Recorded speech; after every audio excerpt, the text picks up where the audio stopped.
भाजपा के कार्यकर्ताओं ने मुझसे वादा किया था कि इस बार होली 10 मार्च से ही शुरू हो जाएगी।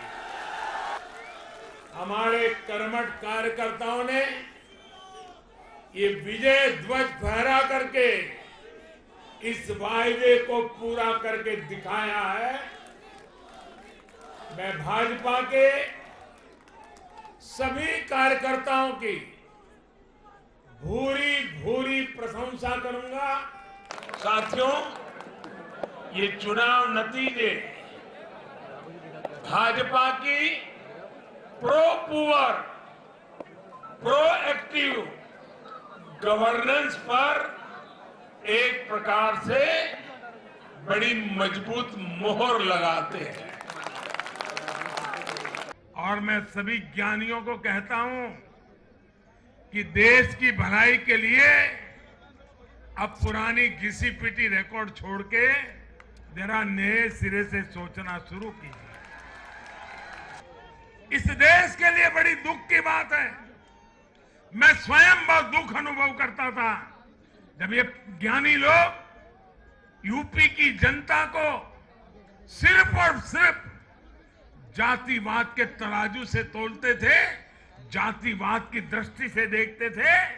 मैं समझता हूं कि उत्तर प्रदेश के नागरिकों को जातिवाद की बाड़ाबंदी में बांध करके वे उन जातियों का अपमान करते थे, उन नागरिकों का अपमान करते थे, पूरे उत्तर प्रदेश का अपमान करते थे। आज मैं ये भी कहूंगा कि 2019 के चुनाव नतीजों के बाद कुछ पॉलिटिकल ज्ञानियों ने कहा था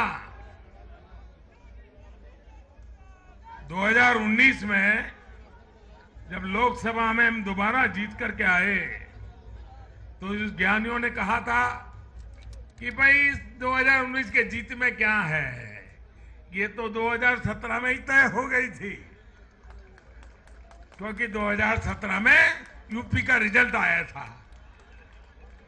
मैं मानता हूं इस बार भी ये ज्ञानी जरूर कहने की हिम्मत करेंगे कि 2022 के नतीजों ने 2024 के नतीजे तय कर दिए हैं।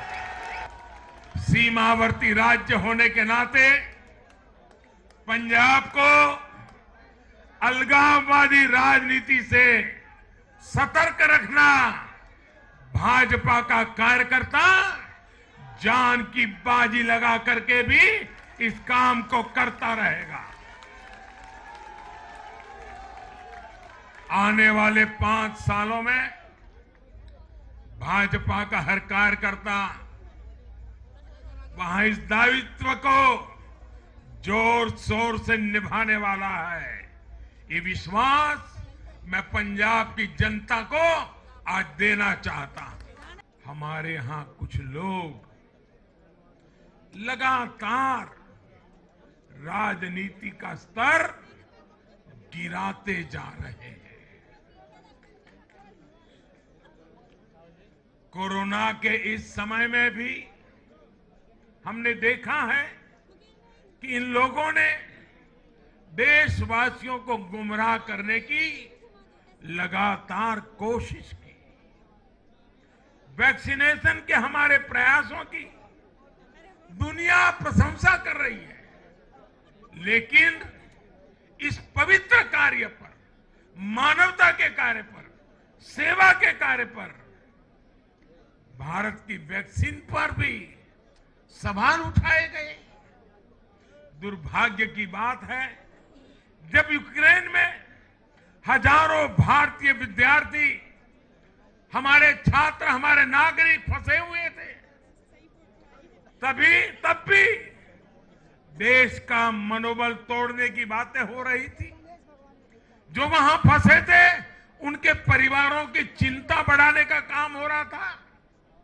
ये लोग उन बच्चों में असुरक्षा की भावना बढ़ा रहे थे, यहां उनके परिवार वालों की चिंता बढ़ा रहे थे। इतना ही नहीं, इन लोगों ने ऑपरेशन गंगा को भी प्रदेशवाद की बेड़ियों में बांधने की कोशिश की। हर योजना को, हर कार्य को क्षेत्रवाद, प्रदेशवाद, जातिवाद, संप्रदायवाद का रंग देने का प्रयास भारत के उज्जवल भविष्य के लिए बहुत बड़ी चिंता का विषय है। मैं किसी परिवार के खिलाफ नहीं हूं, न ही मेरे किसी की व्यक्तिगत दुश्मनी है। मैं लोकतंत्र की चिंता करता हूं और मैं सभी ज्ञानियों को कहता हूं, जरा लोकतंत्र के तराजू पर इन चीजों को तोल के देखो। और मैंने लोगों को बताया कैसे परिवारवादी राजनीति ने उनके राज्य का कितना नुकसान किया है, राज्य को पीछे ले जा रहा है। और मुझे खुशी है कि मतदाताओं ने इस बात को समझते हुए भी इस चुनाव में अपना वोट दिया है, लोकतंत्र की ताकत को मजबूत किया। भारत में परिवारवादी राजनीति का, ये मेरे शब्द लिख करके रखिए दोस्तों, एक न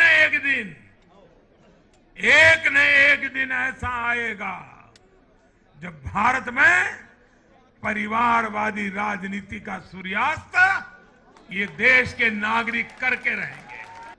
हमारे देश में भ्रष्टाचार के खिलाफ लोगों में, भ्रष्टाचारियों के खिलाफ, ऐसे लोगों के प्रति एक भयंकर नफरत का भाव रहता है। देश की गाढ़ी कमाई को लूटकर अपनी तिजोरी भरने की ये प्रवृत्ति कुछ लोगों की पहचान के साथ जुड़ गई है। आज हम देख रहे हैं जो निष्पक्ष संस्थाएं, जो पूरी तरह इंडिपेंडेंट है, वे अगर भ्रष्टाचार के खिलाफ कार्रवाई करते हैं तो ये लोग और उनका पूरा इकोसिस्टम अब भ्रष्टाचारियों की रक्षा करने के लिए उन संस्थाओं को बदनाम करने के लिए मैदान में आ गए हैं। ये देश का कितना बड़ा दुर्भाग्य है कि घोटालों से घिरे लोग एकजुट होकर अब अपनी इकोसिस्टम की मदद से इन संस्थाओं पर ही दबाव बनाने लगे हैं। जांच एजेंसियों को रोकने के लिए ये लोग अपने इकोसिस्टम के साथ मिलकर नए नए तरीके खोजते हैं। इन लोगों को देश की न्यायपालिका पर भी भरोसा नहीं है। ये लोग किसी भ्रष्टाचारी पर कार्रवाई होते ही उसे धर्म का रंग देते हैं, प्रदेश का रंग दे देते हैं, जाति का रंग देने लगते हैं।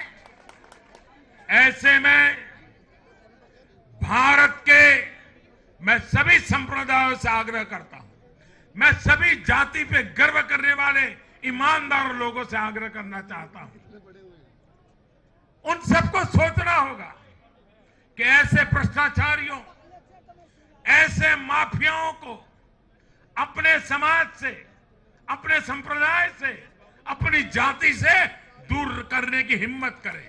बड़े संकल्पों के साथ, बड़े सपनों के साथ ऊंची सी ऊंची ऊंचाइयों को पार करने के इरादे के साथ देश को आगे बढ़ाना है।